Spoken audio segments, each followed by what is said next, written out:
Venezuela gana el partido que tenía que ganar. Vence en Maturín a Bolivia y cada vez está más cerca el repechaje. En este video les voy a decir por qué Venezuela tiene prácticamente amarrado el séptimo lugar de las eliminatorias que da acceso al repechaje para ir al Mundial.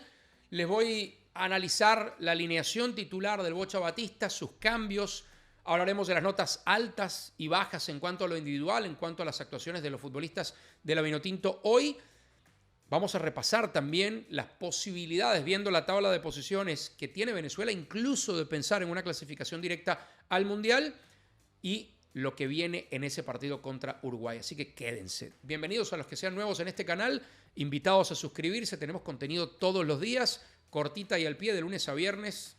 Un video tempranito con las 3 o 4 mejores notas del deporte con toque de análisis y, por supuesto, estos análisis post fecha de eliminatorias enfocados en la Vinotinto. Así que vamos a empezar y arrancamos primero diciendo que Venezuela ganó el partido que tenía que ganar y ya lleva 2 resultados consecutivos positivos y eran los 2 más importantes. Cerró el 2024 después de una buena Copa América Venezuela muy mal en cuanto a resultados en eliminatoria, y yo les venía diciendo incluso en ese mal momento, la situación no ha cambiado para Venezuela en cuanto al objetivo del repechaje. Ya ahí se estaba desprendiendo bastante de la posibilidad de ir directo, que en algún punto de la eliminatoria parecía plausible. Hoy, ya voy a tocar ese tema, matemáticamente está abierta la posibilidad, aunque sigue siendo complicado, pero en ese momento bajó mucho el ánimo.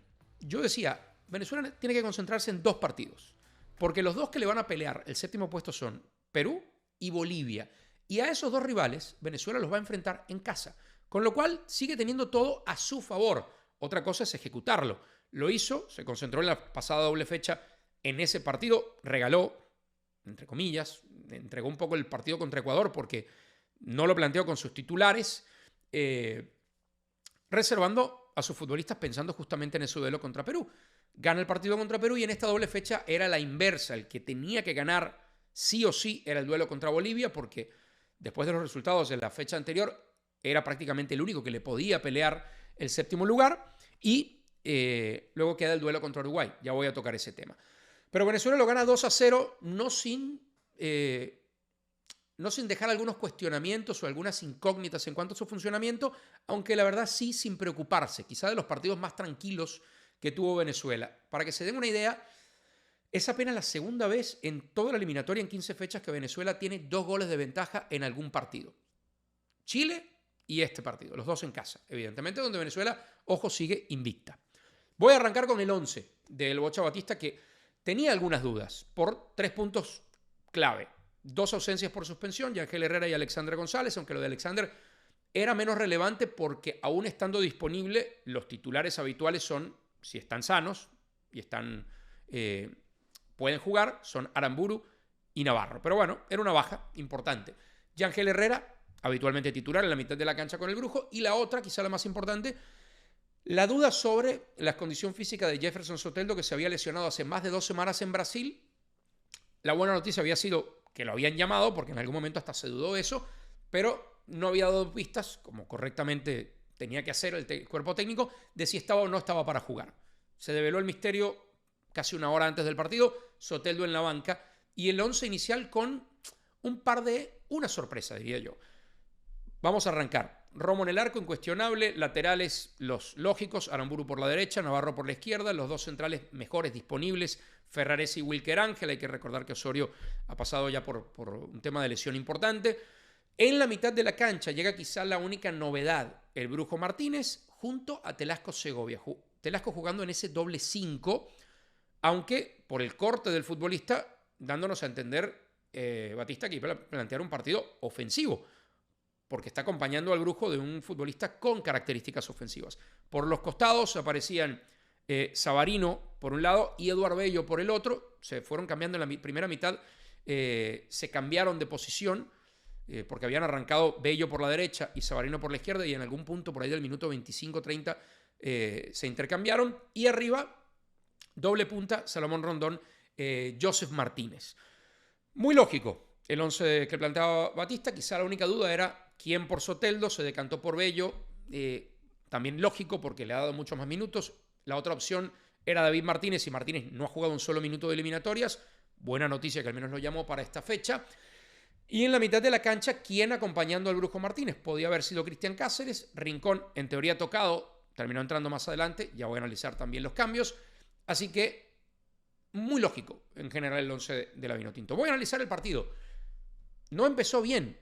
Bolivia fue protagonista, le quitó el balón a Venezuela. Y en el minuto 5, una cosa que yo no había visto en años. Un autogol rarísimo. Voy a dejarlo en rarísimo, no voy a especular mucho más. Pero es una pelota atrás de Cuéllar para Vizcarra, el portero. No sé qué quiere hacer y se le va entre las piernas. Bienvenido.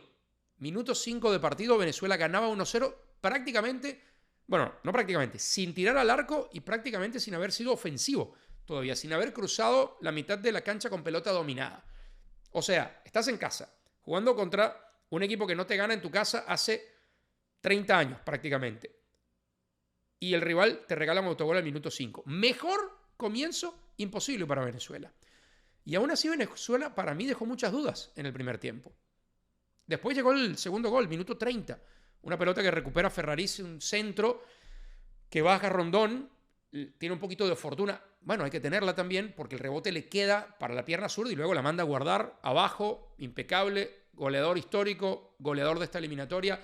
El que dudó de Rondón al principio, espero que a esta altura haya visto los partidos y se haya dado cuenta que tiene que ser el 9 siempre que esté. Después, minutos después, llegó una jugada donde el Brujo Martínez pudo haber hecho el tercero.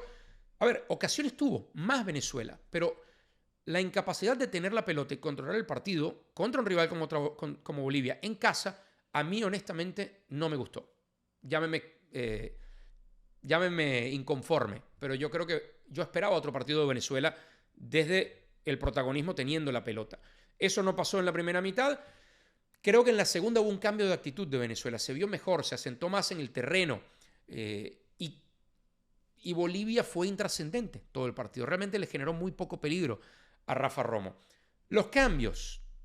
Minuto 62, pasa de jugar con el 4-4-2 con el que había arrancado el partido y me gustó a mí ese cambio en cuanto al esquema a un 4-2-3-1, que ha sido quizá el esquema junto con el 4-3-3 más habitual del Bocha Batista. Dejó todavía a Telasco Segovia y al Brujo en el medio, saca a Joseph Martínez, segundo punto, y mete, oh sorpresa, a Jefferson Soteldo. Y lo digo porque si el jugador no está al 100% y estás ganando el partido 2-0 y el rival no te ha inquietado, me parece que era ideal para probar a otro jugador. ¿Por qué no darle los primeros minutos a David Martínez?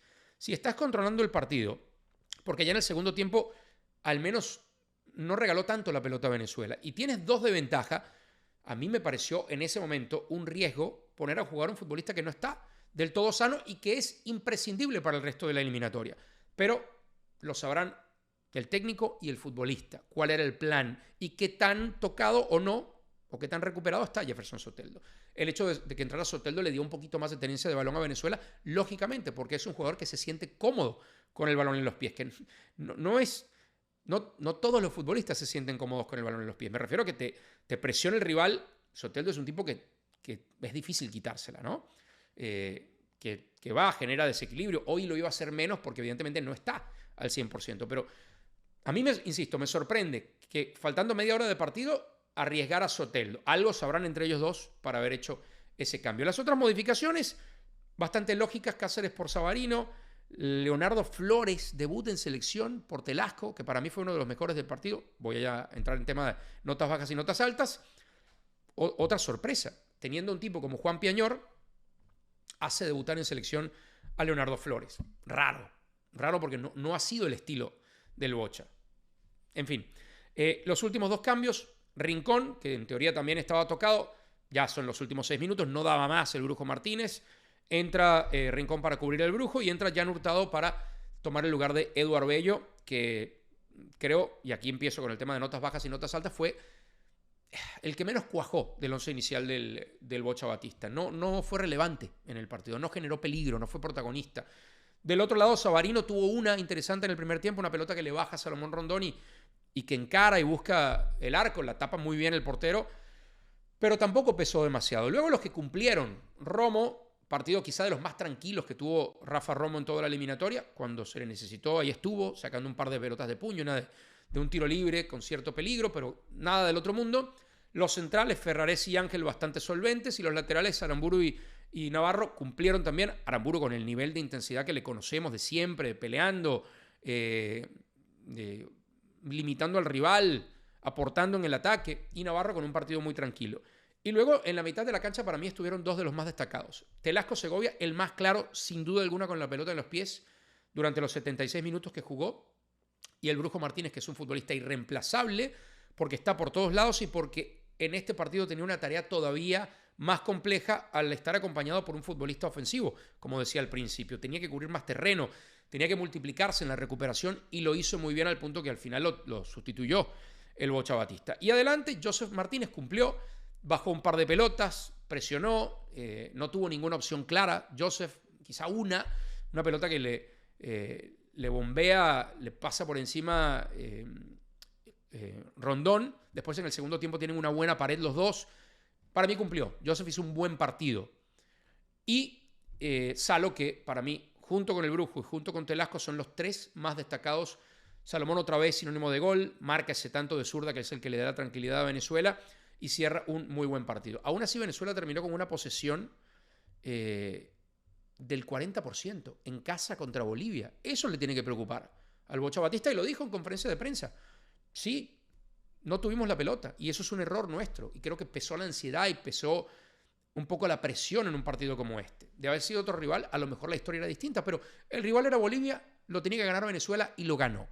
Lo que viene, mejor, antes, las cuentas, y por qué les decía al principio, por qué les digo que Venezuela tiene prácticamente amarrado el séptimo puesto y el cupo al repechaje. Ahí le van las cuentas. Imaginando el peor escenario de Venezuela, que Venezuela no gane los 3 partidos que le quedan, que pierda los 3 partidos que le quedan, contra Uruguay, contra Argentina, los 2 de visita, y contra Colombia en casa. Hoy Venezuela tiene 4 puntos más que Bolivia y una diferencia de gol, esto es importantísimo, casi insalvable, entre Bolivia y Venezuela a favor de la Vinotinto. Con eso, Bolivia está obligada a ganar Con eso, Bolivia está obligada a ganar 2 de los 3 partidos que le quedan. ¿Por qué? Porque si gana uno y empata otro, por ejemplo, igual a Venezuela en puntos, pero la diferencia de gol le da la ventaja a la selección venezolana. Así que insisto, Venezuela perdiendo los 3 partidos que le quedan, aún así Bolivia está obligada a ganar 2 de los 3 que le quedan.